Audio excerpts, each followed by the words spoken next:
பெண்களோட வயிற்றுல சதை குறையிறதுக்கான ஒரு முக்கியமான சில டிப்ஸ் தான் இந்த வீடியோவில் சொல்ல போகிறேங்க. நம்மளோட இந்திய பெண்மணிகள் பார்த்திங்கன்னா இந்த பிரசவத்துக்கு பின்னாடி உடலை சரியாக பராமரிக்க முடியாத சில சூழ்நிலைகளுக்கு தள்ளப்படுவாங்க. சிலர் எக்ஸசைஸ் ட்ரை பண்ணாலும் சிலர் அவங்க சுச்சுவேஷனால அதை பராமரிக்க முடியாமல் வெயிட் பண்ணிட்டு இருப்பாங்க. ஏதாவது வேற ஆல்டர்னேட்டிவ் சொல்யூஷன் இருக்கான்னு பார்த்துக்கிட்டு இதனால அவங்களோட உடல் பார்த்திங்கன்னா பல உபாதைகளை சந்திக்க நேரிடுகிறதுங்க.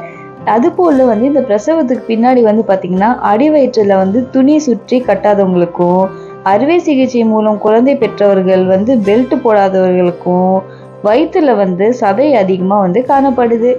இவங்க பார்த்தீங்கன்னா என்ன பண்ணலாம் அப்படின்னா, சின்ன வெங்காயம் இருக்கு இல்லைங்களா, அந்த சின்ன வெங்காயத்தை பசு நெய்யில் வதக்கி நல்லா மெழுகு போல் அதை அரைச்சிட்டு அதோட இந்த பனங்கற்கண்டு இருக்கு இல்லைங்களா, இந்த பனங்கற்கண்டை சேர்த்துட்டு காலையிலையும் சரி மாலையிலையும் சரி, காலை மாலை என்ன தினமும் இருவேளை ஒரு தேக்கரண்டி அளவுக்கு அவங்க சாப்பிட்டுட்டு வந்தாங்க அப்படின்னா அடிவயிறுல இந்த சதை வளருது. அதான் அடிவயிறுல இந்த சதை குறைந்து உடல் என்ன ஆகும் அப்படின்னு சொல்லி பார்த்தீங்கன்னா நல்லா அழகாகுங்களாங்க. ட்ரை பண்ணி பார்த்துருக்கீங்களா? இல்லை ட்ரை பண்ணி பார்த்துட்டு எப்படி இருக்குன்னு கமெண்ட்ஸ் சொல்லுங்க.